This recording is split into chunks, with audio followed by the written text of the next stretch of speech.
Si l'on résume ce que l'on a vu concernant l'excuse de l'ignorance, on sait qu'avant l'établissement de la preuve, il y a divergence entre les savants de la sunna.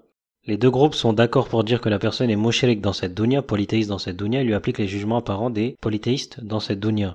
Concernant l'au-delà, il y a divergence entre les deux groupes. Un considère qu'il n'y a pas d'excuse de l'ignorance dans le shirk, et l'autre considère qu'il y a l'excuse de l'ignorance dans le shirk si rien n'est parvenu à la personne. Elle sera considérée comme les gens d'Al-Fatra, et donc elle sera testée le jour du jugement. À ces deux positions des savants de la sunna s'est ajoutée une troisième position, qui est également nommée la divergence dans l'excuse de l'ignorance, qui est la position Jahmi des Madakhila. Eux, ils disent que celui qui fait du shirk est musulman dans cette dunya jusqu'à ce que la preuve soit établie sur elle, parce qu'il y a l'excuse de l'ignorance. Et pour que vous compreniez la ruse et la sournoiserie des Madakhila, lorsqu'ils posent des questions aux savants, écoutez bien ce qu'ils vont dire aux savants. Ils vont dire, Cheikh, il y a des gens qui nous rendent innovateurs, voire même mécréants, parce que l'on a comme position l'excuse de l'ignorance dans le shirk. Ils disent que nous sommes jahmi et d'autres nous rendent mécréants, quel est votre avis dessus? Le principal problème, est-ce que cette question-là est une question claire ou est-ce que c'est une question ambiguë? Vu que la compréhension religieuse des Madakhila est différente de celle des savants, cette question est une question ambiguë. C'est-à-dire même si vous amenez les réponses de 60 savants, ces réponses-là ne sont pas valables. Pour quelle raison? Parce que votre compréhension religieuse du sujet est différente de celle des savants.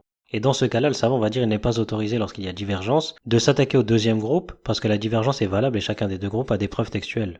Et donc il n'est pas autorisé de les rendre innovateurs et mécréants dans la question de l'excuse de l'ignorance. Mais le principal problème, c'est que la compréhension religieuse du savant est différente de celle des Madakhila, comme on l'a vu, ils ont la troisième position.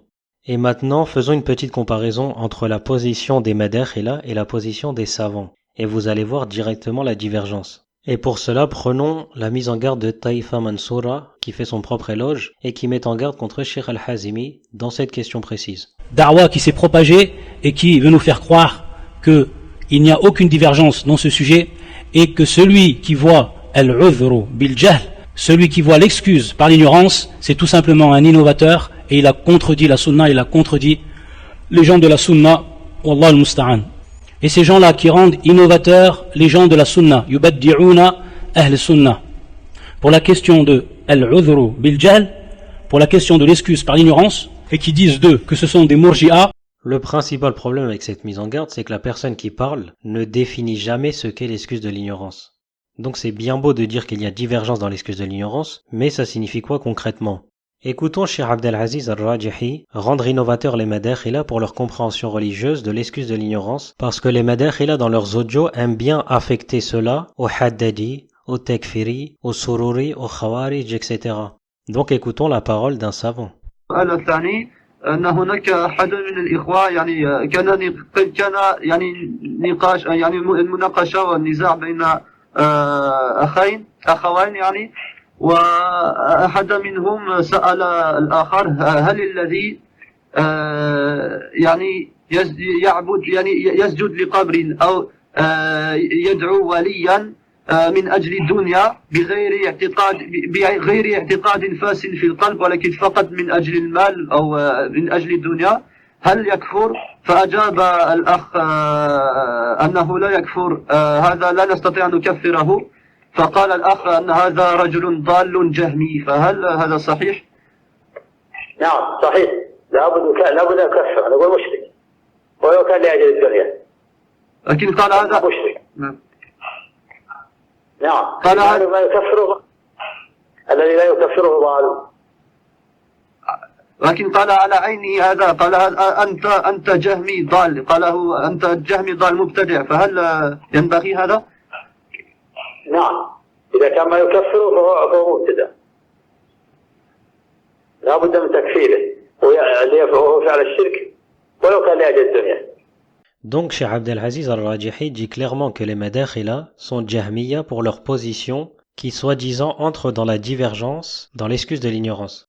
Maintenant continuons avec cette mise en garde-là, on va voir la position de Cheikh Mokbil, rahimahullah. Nous allons traduire deux fatwas de deux grands imams de la sunna contemporain et qui sont al-Cheikh al-Imam Muqbil ibn Hadi al-Wadi'i, rahimahullah ta'ala, et également al-Cheikh Muhammad ibn Salih al-Uthaymin, rahmatullah ala al-Jami', concernant un sujet que l'on nomme al-udhru bil-jahl. Al-udhru bil-jahl, c'est-à-dire l'excuse par l'ignorance. Maintenant, regardons concrètement si Cheikh Mokbil rahimahullah aura la position Jahmi des Madakhila dans l'excuse de l'ignorance, ou s'il aura la position des savants. C'est-à-dire que la personne est mushrik dans cette dunya, mais dans l'au-delà, il sera considéré parmi les gens d'El-Fatara si rien ne lui est parvenu. Écoutons. هل يحكم على من ارتكب الشرك وهو جاهل أنه مشرك لمجرد جهله وهل يعذر الجاهل بالشرك؟ يحكم عليه الذي يسجد لصنم بأنه مشرك، ثم بعد هذا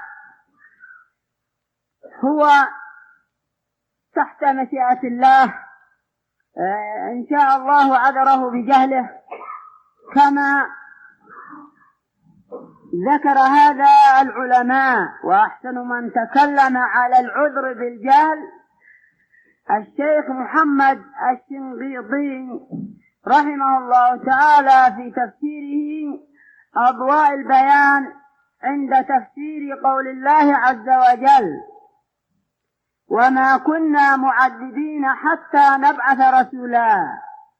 نعم، فذكر أنه يعذر بجهله، وماذا وأن صاحب الفترة كذلك يعذر بجهله، كما جاء في مسند الإمام أحمد من حديث أبي هريرة ومن حديث الأسود بن سريع أن النبي صلى الله عليه وعلى آله وسلم قال: 4 يدلون بحجاتهم ومنهم صاحب الفترة.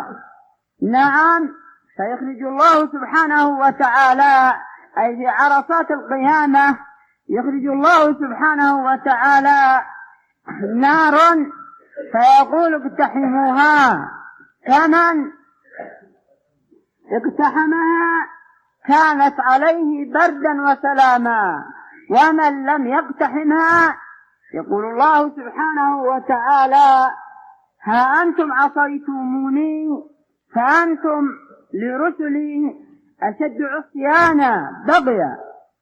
On a déjà vu que Cheikh Al-Uthaymin rahimahullah n'est pas sur leur position. Cheikh Mokbel rahimahullah n'est pas non plus sur leur position.